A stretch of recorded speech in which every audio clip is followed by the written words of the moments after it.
सोमवार व्रत कथा। एक साहूकार बहुत धनवान था। उसको धन आदि किसी बात की कोई कमी नहीं थी, परंतु पुत्र न होने के कारण वह अत्यंत दुखी रहता था। वह इसी चिंता में रात दिन रहता था। इसलिए पुत्र की प्राप्ति के लिए प्रति सोमवार को शिव जी का व्रत पूजन किया करता था। सायकाल को मंदिर में जाकर दीपक जलाया करता था। उसके इस भक्ति भाव को देखकर एक समय से पार्वती जी ने शिव जी महाराज से कहा, हे महाराज, ये आपका अनन्य भक्त है, सदैव आपका व्रत और पूजन बड़ी श्रद्धा के साथ करता है, अतः इसकी मनोकामना पूर्ण करनी चाहिए। शिव जी ने कहा, पार्वती जी, यह संसार क्रम क्षेत्र है। जैसा किसान खेत में बीज बोता है वैसा ही फल काटता है, उसी तरह इस संसार में जो जैसा कर्म करते हैं वैसा ही फल भोगते हैं। लेकिन बार बार आग्रह करने पर शिवजी महाराज ने वरदान दे दिया। शिवजी महाराज की कृपा से उसे पुत्र की प्राप्ति हुई। जब उसे पुत्र की प्राप्ति हुई जब शिवजी महाराज और पार्वती जी बात कर रहे थे तो साहूकार सारी बातें सुन रहा था। उसको न ही कुछ प्रसन्नता हुई न ही कुछ दुख हुआ। वह पूर्ववत वैसे ही शिवजी महाराज और पार्वती जी का पूजन करता रहा। जब वह 12 वर्ष का हो गया तो बालक की माता ने उसके विवाह आदि के लिए कहा, परंतु साहूकार कहने लगा, मैं इसका विवाह नहीं करूंगा, इसे अभी काशी जी पढ़ने भेजूंगा। उसने अपने साले अर्थात बालक के मामा को बुलाया, बहुत सारा धन देकर कहा, इस बालक को काशी जी पढ़ने ले जाओ। रास्ते में जिस जगह भी जाओ वहां यज्ञ कराते, दान देते, ब्राह्मणों को भोजन कराते जाओ। इस तरह वे दोनों मामा भांजे सब जगह यज्ञ कराते, दान देते, ब्राह्मणों को भोजन कराते हुए जा रहे थे। रास्ते में उनको एक शहर पड़ा। उस शहर की राजा की कन्या का विवाह था। दूसरे राजा का लड़का जो विवाह के लिए बारात लेकर आया था वे एक आंख से काना था। लड़के के पिता को इस बात की बड़ी चिंता हुई, कहीं वर को देख कन्या के माता पिता विवाह में किसी प्रकार की अड़चन पैदा न कर दें। जब उसने अति सुंदर सेठ के लड़के को देखा तो मन में विचार किया, क्यों न दरवाजे के समय इससे वर का काम ले लिया जाए। ऐसा विचार कर उसने कहा तो वे राजी हो गए।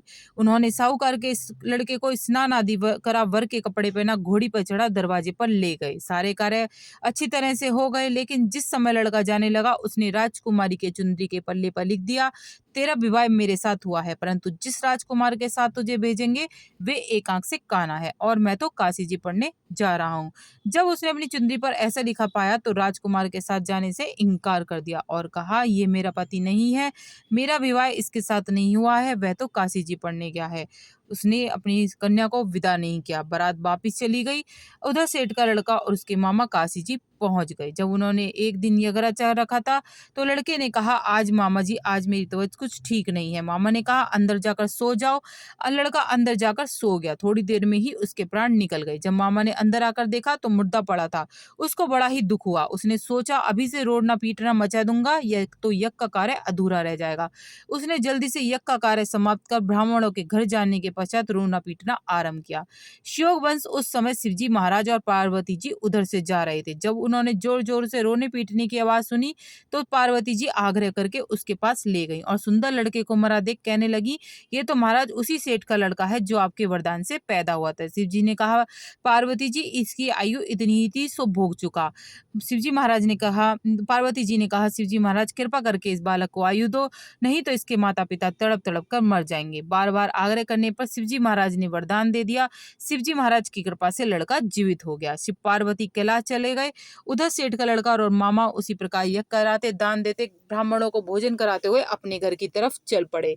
रास्ते में उसी शहर में आई जहां पर उसकी कन्या का जब उसका लड़के का विवाह हुआ था।